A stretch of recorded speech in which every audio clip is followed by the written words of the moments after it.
What as a guy do you wish girls knew?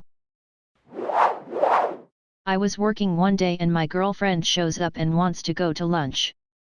Not uncommon, it's a good time to be together as I was going on break and she had the day off. She came across a florist on the way and bought me flowers. She said she liked them and liked me more so they should go together. Not many women would think to get flowers for a guy, but her sentiment and totally being out of the blue, I'll always remember. We broke up and I haven't seen her in 10 years, but I sometimes think about that. If you're throwing signals at a guy, and he's not catching them, it might not be because he's so dense he doesn't notice them. It might be that he does see them, but his self-esteem is so low his internal dialogue talks him out of believing you are interested in him in a romantic or sexual context. Throwing more obvious signals doesn't overcome that. If knowing his self-esteem is that low isn't enough for you to lose interest, be direct. That doesn't mean ask him if he wants to have coffee or get a drink with you, as either of those leave wiggle room for misinterpretation. Ask him out on a date, specifically say date, so there is no mistaking your intention. The worst thing likely to happen is that he'll say no. Which does sting, but not like spending a month throwing hints he never responds to. I met a very dashing and attractive man at a fancy party one night. Among lots of our chatting I think I may have started by saying you're a very attractive man. Or something. I made it pretty clear I was interested in going out sometime. Sadly it turned out he was married, sad trombone, which he told me right out in a very charming fashion, saying he would certainly have taken me up on it were this not the case. Was all very friendly and casual and we continued to dance and have fun for the rest of the night. Now we are friends and I go to his comedy shows. The worst thing that can happen is rejection. I'm with you there, dude. Most of the time something happens around me or my father, we don't have an emotional response, we try to figure out the best way to fix the problem, or we are trying to understand what is happening and why it happened to either make sure it happens less or more accordingly. I know he was raised to be that way by his father and that he raised me that way. The constant rub some dirt on it when you're hurting, or the real men don't cry. The one I heard the most was you can't feel your way through this problem, you have to think your way through it. The worst part is I know it's a problem. It's killed relationships I've had, it makes it hard to understand what some people are going through, and in the moments where something so extreme happens that my brain finally pushes the emotion response to the forefront, it's overwhelming. It's a strange dichotomy to know why I am separated from my emotions 99% of the time, but not being able to figure out how to fix the problem. I've even been in therapy for years trying to figure out something that works to no avail. The funny part is I was talking to my roommate about it once since he is also a therapist and was curious. He said it was kinda sad that was how my dad and have lived our whole lives. To which I replied, well, on the bright side we didn't know we were supposed to be sad. The things is, I think some men think when we ask what you're thinking that we want some interesting conversation. I have so many random nonsensical thoughts that run through my mind. I would love it if instead of saying nothing, my guy would more often tell me the random thought he is having. I love hearing anything that runs through my boy's crazy weird beautiful head, even if it's I was thinking about what feet would look like with fingers instead of toes, haha. If you don't want to reveal your weird thoughts, that's one thing, but if you say nothing because you think I will judge your weird thoughts or think you're stupid, know that most girls I know love the strange thoughts. I don't actually know how to think about nothing, but I very much relate to the second item. It's not even that it's stupid, it's that by the time conversation has lulled enough for someone to ask what ya thinkin' about, I'm so many layers deeper that unpacking it would take longer than they'll remain interested. Saying nothing is easier than walking someone through a Burger King sign. Do you think a king would actually eat at Burger King, if he got teleported to now? It's probably tastier than literally anything he's ever had in his life, because of all the fat and salt and lack of rotting meat masked with spices, but also peasants can order it, so maybe his favorite flavor is actually exclusivity. But then where would I take a king, if I had to impress him? Although, unless he traveled with his entire court, he's just some guy, so I don't really have to worry about his divine right or whatever, and if he told people he was a king too much, he'd just get locked away. Besides, if I took him to the movies or whatever, he'd think we were gods, or maybe witches, but what's he gonna do about it? So, if I wanted to blow his mind like, yeah, bro, I'm fucking nobody and I live 100 times better than you, where else would I take him? If I'm laying in bed with someone, just enjoying the moment together, I should be able to just enjoy the moment and let my mind drift to wherever it's going. If you want to talk about the future of the relationship or something, that's great and we can do that if you start that conversation, but if you ask me out of the blue what I'm thinking about, and I say ball by slap slap slap song from Jimmy Neutron, then you shouldn't get mad at me just because it's not the thing they wanted me to be thinking about. Just tell me you want to talk about the relationship and we can do that. That reminds me of this time when I was in a busy downtown area walking to the subway station to catch a train and some random lady that was walking next to me tripped. One of her high heels got stuck in one of those floor grates. She was no more than 4 feet in front of me on the path that we were walking, so my initial reaction was to reach over and catch her as she was falling forward. It wasn't a conscious decision, it was more like a reflex. I failed catching her, but she managed to catch herself with her hands. I was about to ask her if she's okay, but before I could even take a breath and say those words, she cut me off and said I have a boyfriend, then awkwardly walked off. That the whole wanting sex all the time pretty much is because we're attracted to you and it's just a biological response. The vast majority of us guys don't start out going, I want to fuck something. We start out pretty much thinking about whatever else, cars, games, friends, body aches, etc., and then you come along and hold our hand, kiss us, snuggle, and before you know it, we want to be as close as we can to you, and that means sex. My ex-GF accused me of just wanting sex all the time and that's all I saw in her, and it was totally not true. I loved doing stuff with her, hanging out, laughing. But when we started snuggling, she made me horny. Because I loved her and was so incredibly attracted to her. So yeah, I want to share that intimacy with the woman I love. It wasn't I want sex, come here and fuck me. It was I'm so happy you're holding me. Oh, I'm getting hard, let's make love. Edit, this is getting way more attention than I expected and I wanted to add something. This isn't to say men don't just suddenly get horny on their own and then ask their so to have sex. That does happen and it's normal, for everyone, men and women. But I don't think that's the majority case. A very large percentage of the time, it's just as I had originally wrote. At least it is for me, anyway, and I know I'm not alone.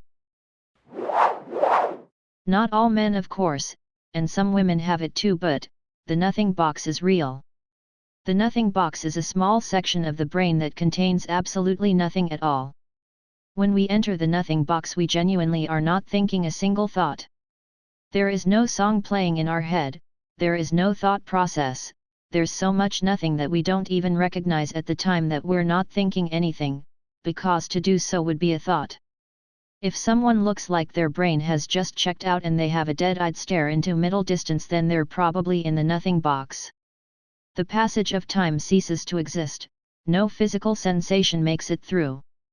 Once in the nothing box, you stay in there until some external stimulus or the formation of an errant thought pulls you out of it. Leaving the nothing box is the first time that you are even aware you were in the nothing box. Our feelings are just as valid as yours, and shouldn't be held against us.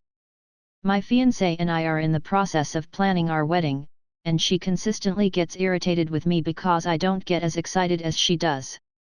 I'm sorry, I do want to marry you and I am excited, but I find it really fucking hard to jump up and down about picking out flowers and centerpieces. Just because you have been planning your Disney wedding since you were a young girl doesn't mean dudes do the same, and getting pissy with me because I am not mirroring your emotions exactly is really not cool, and not healthy for both of our mental health and the relationship. The previous reply is frankly stupid. I can't speak to the male experience, but I can speak to my own experience of frightening people. I somehow don't make any sound when I walk, and it terrifies people when I suddenly appear near them. I've found that saying something simple like, "I'm coming up behind you, didn't want to scare/surprise you," has helped people feel more at ease. As a woman, I think hearing something like that from a man I didn't know in the situation you described would help me feel more at ease too, though I'm not one to assume that all men pose a threat to me. I think it acknowledges that you are aware of the situation and want to make sure everyone feels safe. Fixing stuff around the house, dealing with home warranty/contractors, taking out trash, yard work, cooking, it can add up to a huge mental load. My so had gotten a lot better at verbally recognizing when I take care of that stuff, and it's had a huge positive impact on both our relationship and my own mental health. However you split up the house workload in your relationship, just make sure you are verbally and very blatantly expressing appreciation. This obviously goes for both men and women, but I think it might be fair to say that men are often conditioned not to ask for appreciation in that respect. But truth is, nothing in my life makes me truly happier than when my GF tells me, "Thank you for doing that, I know you put a lot of energy into it." I'm absolutely certain this is not limited to one gender, and there are violent, relentless men out there that make life hell for women. But, my, possibly biased, perception is that women can be prone to vengeance when angry. On at least 2 separate occasions I've had women, who ostensibly thought they are friends or friends with me, online stalk me to a creepy degree, and they saw nothing wrong with it. In fact, they even thought it should be endearing that they are so interested in me. In both cases I didn't know them super well, just someone I hung out with here and there. I'm really not one for social media or dumping information online, so I was kind of shocked how easily a paper trail was found anyways, it seems. One of them told me more explicitly about it and was able to find out significant information from a college paper I did that apparently was put online and I didn't even know about it. Public domain stuff, I guess. With that and other tidbits from merely knowing my first name, they quickly found out where I live and an exact, albeit maybe old, picture of my house from a street view thing or something. It's hard to overstate in how much danger I felt from this conversation, knowing that my efforts at casual anonymity clearly mean nothing. Again, this whole conversation and why they let me in on knowing they did this was supposed to be for my protection from a friend, but I just felt it was an extreme violation of privacy and made it clear to them. I basically never looked at them the same way again, but it makes me uncomfortable knowing that if they wanted to hurt me they have the capability and information. I'm not accusing all women of this, and maybe just had the misfortune of running into stalkery psychos, of which I totally believe there are men the same, but online research from what I gather isn't that unusual among women. However, I'm willing to admit my intentional ignorance of a lot of social media might mean everyone across demographics does this easy spying. It just was disturbing to me how even one that doesn't partake could be so easily exposed. I just consider myself lucky that both of the known stalkers I know of never yet sought to hurt me with that information. LOL reboot. But what explains the burnt wire smell? A man once told me the something that you're telling me. So I always keep this in mind and compliment him. I try to make it a daily thing. It feels amazing when someone compliments us, whether it's on our appearance, achievements, etc. When he first told me that I looked beautiful, I was taken aback for the same reason I've never been told I was beautiful. I didn't even respond, and I guess I made a face because he said, "What's all that about?" I said, "I feel like I'm being lied to because nobody has ever called me beautiful. Not friends, family, or even a stranger." 5.5 years later, he still tells me I'm beautiful. I still haven't gotten used to it. Just like you said, not knowing how to process that. Thanks for your input. Not necessarily, at least not all of us. I don't particularly like receiving any gifts. No, not even at Christmas. They make me feel like I'm obligated to reciprocate, and I am terrible at gift giving, so it just fills me with anxiety to receive things. And yes, I know gifts are often given without expectations of reciprocation, but that doesn't help my reaction because deep down I know that if a person gives out gifts without expectation really does it because they like giving and receiving gifts, and if I did reciprocate properly it would make them happy. But getting the wrong gift will just disappoint them or make them think I'm not trying. So yeah, giving some people random gifts can actually be a bad thing. So when someone says they don't want gifts, don't just assume they're being humble because they might really mean it. We're like you and you're like us. There are issues we have being men that you don't know shit about and shouldn't try to give us advice or guidelines about. And, no, we don't need a woman to replace our mothers because without you we're incapable. There is a reason we do things or not, and we don't need you to do things instead of us or another way we did.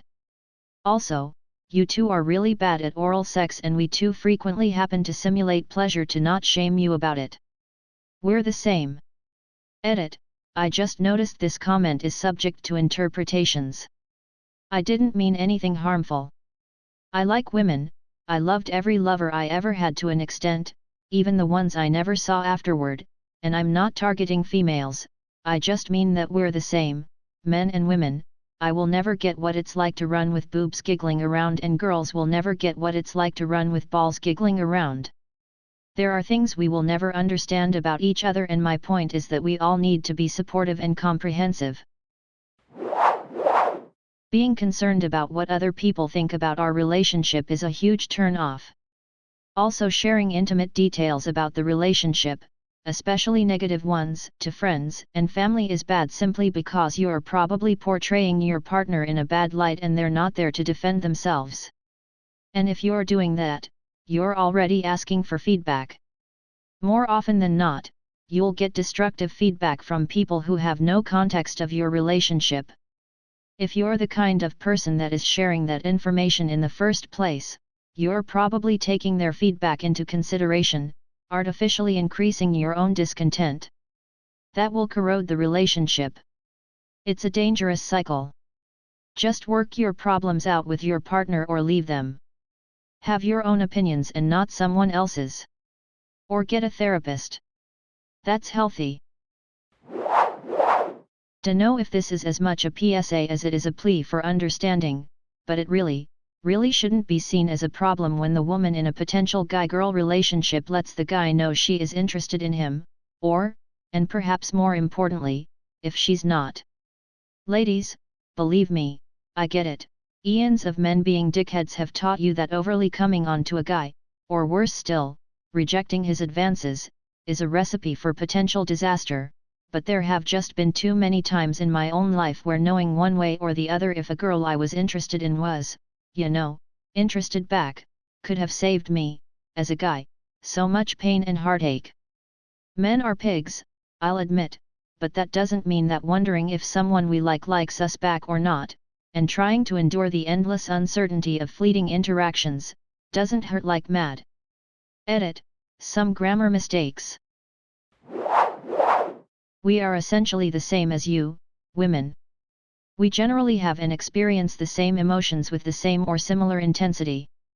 Many men were raised to shun our own and each other's emotions, mainly expressions that are considered signs of weakness or worse, femininity.